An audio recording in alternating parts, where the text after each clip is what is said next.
days ago, I was sitting in my office right back behind where I'm speaking now, and I looked out my window in the direction of Queen Anne Road and noticed a large sailboat passing down the road. It was a beautiful fall afternoon, and it shouldn't be any surprise that large sailboats are on this stretch of road, for this is the time of year when they're being hauled and stored landside for the winter. But what caught my eye was that there was a man in full sailing gear riding in the cockpit of the boat. I imagined that he was the owner. I also imagined it gave him something of a thrill to stand at the helm one last time for the season. I have always been a small boat sailor, but from the few times that fate has let me at the helm of large boats, I know that it is a great and powerful experience to have that much boat responding to the motions of your hand.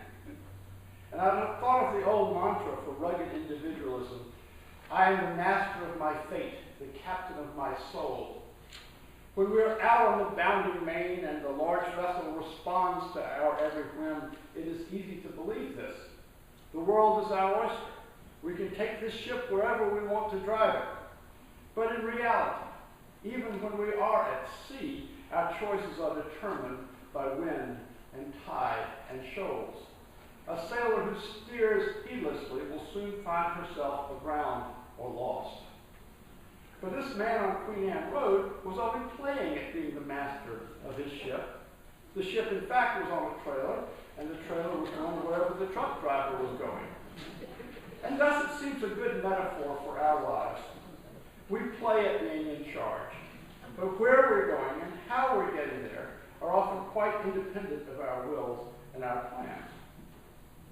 Now, a lot of you, I know, don't have much use for the idea of God, particularly for a God who makes decisions and plans and carries them out, a God of providence. I want to ask you to bear with me, if you're of this mindset, while I describe some ideas about God which have intrigued me, and then think with me whether what I've described is really about God or is rather a description of reality and life and the meaning of our existence here, which is independent of the idea of God on which it was originally hung. Gordon Kaufman was the most eminent theologian teaching in Harvard Divinity School when I was there, and he advocates what he calls constructive theology. The idea is that God is ultimately a mystery. We will never be able to say definitively what God is, so we might as well just try to imagine what kind of God we would like to have. We will not construct God, but we will construct our ideas of God intentionally and mindfully. Gordon Kaufman made a comment when he visited our theology class in Divinity School, which has stayed with me. We were asking him lots of questions, and one person asked him whether he felt a personal relationship to God. And he replied, I can't imagine having a personal relation to the creator of the universe. Well, probably the most influential Unitarian Universalist theologian of the late 20th century was James Luther Adams. In the mid-'80s, Adams gave a talk looking back at his career in which he said that his principal concerns were the intimate and the ultimate. To me, this is an apt description of two aspects of God. Look at it in the light of Kaufman's comment. In the world of our everyday experience, the public and the personal are two separate spheres. Modern media bring the faces and words of the movers and shakers onto our TV and computer screens, but there is still a distance. President Obama's office emails me regularly, but I can't email him back and expect a personal response. I can't phone Senator Kerry anytime to tell him what's on my mind. And even if I'm thrown together with someone famous or important by fate, do I really have anything to say? Have you ever been in an elevator with Paul Newman? Or a ski lift line with Tom Cruise? And afterwards you thought of the really clever thing you could have said? So in the normal course of human events, we have trouble connecting with those humans who are in a position of power or influence. If God is the creator of the universe and may even be involved in running it, she's got to be the most powerful person of all. How could we dare to ask for any face time with God? How could we dare to pray that she keeps the traffic light green until we can make it through the intersection? Doesn't she have better things to concern herself with?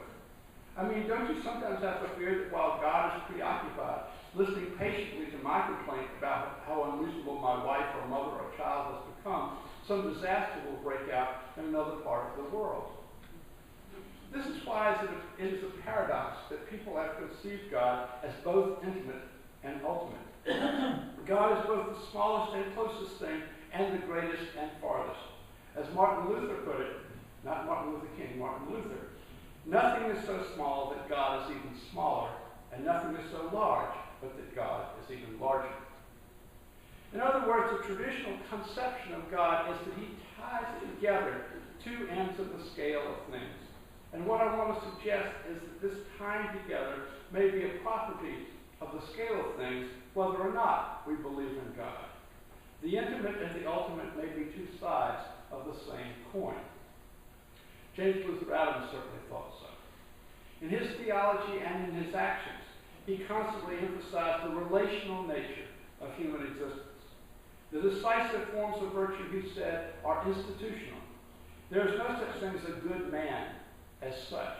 There is the good husband, the good teacher, the good father. Everything exists in relation to something else. Or, as our seventh principle has it, we are part of an interconnected web of all existence. When we think of God in the Hebrew Bible, we tend to think at the large end of the scale. We think of the first and second creation stories in Genesis, God separating the light from the darkness, making the world and visiting the Garden of Eden and enforcing his rules. We think of the movie, The Ten Commandments, and the special effects, creating a God ordering the Red Sea to part or moving in a pillar of cloud by day and a pillar of fire by night. But in the Psalm 139 that I read this morning, God is painted most vividly as inside each of us and knowing us better than we know ourselves. O Lord, you have searched me and known me. You know when I sit down and when I rise up. You discern my thoughts from afar. You search out my path and my lying down and are acquainted with all my ways. Even before a word is on my tongue, O Lord, you know it completely. You hem me in behind and before and lay your hand upon me. Such knowledge is too wonderful for me. It is so high that I cannot attain it. This God is both intimate and ultimate, creating the universe, moving the heavens, and at the same time knowing your words before you even speak them. Have you ever had anyone in your life so close to you that they know what you're going to say before you say it? I think this kind of friendship is more common among women than men, but it's precious wherever it shows up. Ellen Goodman, the Globe columnist, wrote a book about women's conversation a few years back, which was entitled, I Know Just What You Mean. And the question I want to ask each of us to ponder, the theists and the agnostics and the atheists and humanists and religious naturalists and all other theological strife, is what would it do for you spiritually to have someone in your life who knows just what you mean? Someone who was always there, who was just a call away. I can't say